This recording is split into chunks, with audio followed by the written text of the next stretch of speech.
Bukas ko plato guys. Bukas ko guys. Bukas ko plato. Ganito punta sa kabila. Hindi ko punta sa bayan. Walang taxi. Senator Lisa Ontiveros. Kaya pala may bangko sila na doon na ano yung pero ano. Ito to, masaya ang pamilya mo, kumpleto ka, o kahit na may kulang sa masakit mo, sandiyan ka pa rin, lang nangyayatabi sa mga alam mo. Kahit hindi ka magtrabaho. Hindi ka magtrabaho, makukulay kayo eh. Kaya ang palibag-trabaho. Nagkahanap pa yung gusto. Nandun tayo, siyempre. Ano ka na sa point ko na may nagawa ka sa Philippines, hindi kasi ka na. Kumbaga, siyempre, tanong ko, if you're willing to run for presidency, bakit ka ba tatakbo?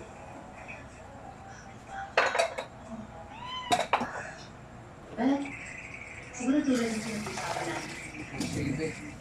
Hindi dito corny, pero mahal ko talaga ang Pilipinas. Proud ako ng Pinoy. Proud ako ng Pinoy.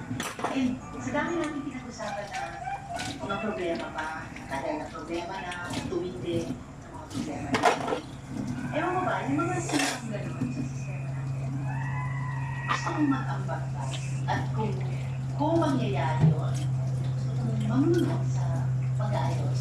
And in a way na pagsama-sama ang mas marami sa atin sa pag-aayos.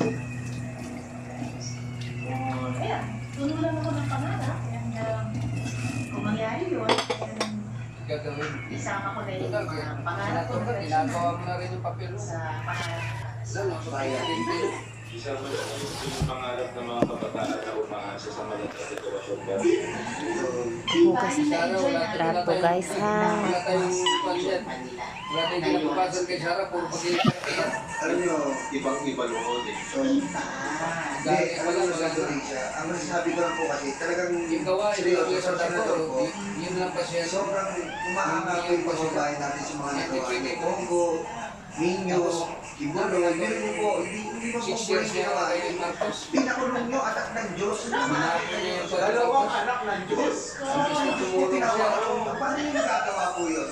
Isang santo, isang Parang Diyos, isang nagagawa po. Faith na, faith, hindi faith. Po yun eh, paano yung nagagawa? Ayaw na Kaya natin gusto anak yung ng mga tapakatapon sa parte na yun. nag-distortion ng ama niya na wala sa kalintinan ni Marcos. Yung mga taong nagsasaksi, yung mga taong whistleblower. At magaling yung team ko. Ang galing. Ay, nako. Hindi, Senator Lisa, hindi po sa talaga po record sa mga nagawa ko. Kita-kita naman po kayo sa mga Senate Business TV. lang. Eh, kita po nila kung paano kayo lumaban. Walang At saka yung laban ni Senator Risa,